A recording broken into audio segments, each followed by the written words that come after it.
Praise the Lord. வாழ்வை வளமாக்கும் தேவ வார்த்தை 1 யோவான் 2ஆம் அதிகாரம் 3ஆம் வசனமும் 4ஆம் வசனமும். அவருடைய கற்பனைகளை நாம் கை கொள்ளுகிறவர்களானால் அவரை அறிந்திருக்கிறோம் என்பதை அதனால் அறிவோம். அவரை அறிந்திருக்கிறேன் என்று சொல்லியும் அவருடைய கற்பனைகளை கை கொள்ளாதவன் பொய்யனாயிருக்கிறான், அவனுக்குள் சத்தியமில்லை. ஆம் பிரியமானவர்களே, இந்த 3-4 வசனங்களை வாசித்தேன். இதில் இன்றைக்கு தியானிக்கக்கூடிய காரியம் 4ஆம் வசனம். அவரை அறிந்திருக்கிறேன் என்று சொல்லியும் அவருடைய கற்பனைகளை கை கொள்ளாதவன் பொய்யனாயிருக்கிறான். நன்றாக கவனிக்க வேண்டிய ஒரு காரியம் என்னவென்று சொன்னால், ஆண்டவராகிய இயேசு கிறிஸ்து நம்முடைய பாவங்களிலிருந்து நமக்கு விடுதலையை அவர் கொடுத்திருக்கிறார். ஆனால் வேதம் சொல்லுகிறபடி என்னுடைய உபதேசத்தை மற்றவர்களுக்கு அறிவியுங்கள், சொல்லுங்கள் என்று இயேசு கிறிஸ்து மத்தேயுவிலே 28ஆம் அதிகாரத்திலே அவர் சொல்லியிருக்கிறார். இன்னும் பழைய ஏற்பாட்டிலே பிரமாணம் என்று சொல்லக்கூடியதான நபர்கள் கவனிக்க வேண்டிய ஒரு காரியம், தேவனுடைய வார்த்தை எதுவோ அதை நாம் பின்பற்றுவது அவசியமான ஒன்று. பிரமாணம் என்று சொல்லக்கூடிய காரியங்களிலே மோசே தேவனிடத்திலிருந்து நியாய பிரமாணங்களை பெற்றுக்கொண்டான். அதிலே உதாரணமாக அவனுக்கு தேவன் கொடுத்த 10 கட்டளைகள், அதை நாம் பார்க்கிற பொழுது அது தேவனே கொடுத்தது அல்லவா? ஆகவே அந்த வார்த்தைகளை, அந்த கற்பனைகளை, அந்த கட்டளைகளையும் நாம் பின்பற்றி தான் ஆக வேண்டும். கிருபையின் காலம் பிரமாணங்களை நாம் கை கொள்ளக்கூடாது என்பதை நாம் ஆராய்ச்சி செய்யாமல்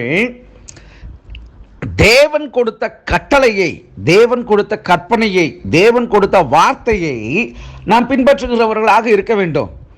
அதைத்தான் இங்கே யோவான் அவர் சொல்லுகிறார் 4ஆம் வசனத்திலே, அவரை அறிந்திருக்கிறேன் என்று ஒருவன் சொல்லியும் அவருடைய கற்பனைகளை கை கொள்ளாதவன் பொய்யனாயிருக்கிறான்.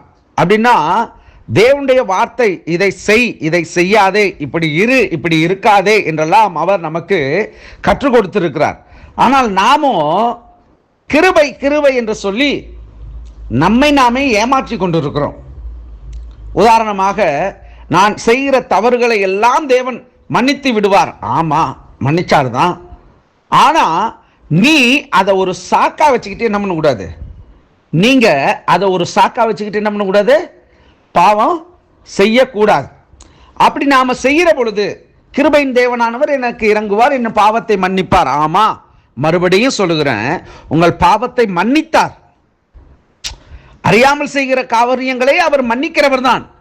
ஆனால் அவரை அறிந்திருக்கிறேன் என்று சொல்லியும் அவரை நாம், அவருடைய கற்பனைகளை நாம் கை கொள்ளாமல் போனால், பொய் சொல்லாதிருப்பாயாக, விபச்சாரம் செய்யாதிருப்பாயாக, பிறனுக்கு விரோதமாய் பொய் சாட்சி சொல்லாதிருப்பாயாக, பிறனுடைய மனைவியை இச்சியாதிருப்பாயாக, பிறனுடைய பொருளை இச்சியாதிருப்பாயாக, தாய் தகப்பன்மாரை கனம் பண்ணுவாயாக, ஓய்வு நாளை அனுசரிப்பாயாக. இதெல்லாம் தேவன் நமக்கு கொடுத்திருக்கிற அற்புதமான கட்டளைகள். ஓய்வு நாளை பரிசுத்த நாளாய் நீ அதை அனுசரிப்பாயாக, அப்படிலாம் தேவன் நமக்கு கொடுத்திருக்கிறார் வார்த்தைகளை.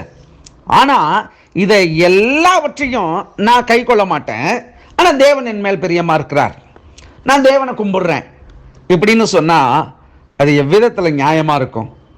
நியாயன்றதை காட்டிலும் நாம் நம்மை நாமே ஏமாற்றுகிறவர்களாக இருக்கிறோம்.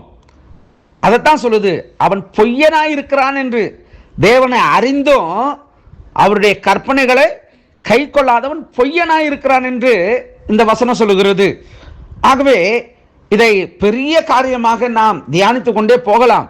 ஆனால் ஒன்றை விளங்கிக் கொள்ள வேண்டும், தேவனை அறிந்திருந்தும் தேவனுக்கு செலுத்த வேண்டிய காரியங்களை நாம் செய்யாதிருப்போம் என்று சொன்னால் நாம் பொய்யனாக இருக்கிறோம். தேவன் ஒருவர் தான். மாயமாலம் நம்மள்கிட்ட இருக்கக்கூடாது. ஆற்றுல ஒரு கால் சேத்துல ஒரு கால்னு சொல்லுவாங்க. உலக வழக்கத்தின்படி நம்ம போனோம்னு சொன்னால், நான் கிறிஸ்டியனுங்க, எனக்கு இதெல்லாம் தேவையில்லைங்க. சில காரியங்களை நாம் விட்டு விலகி தான் ஆகணும்.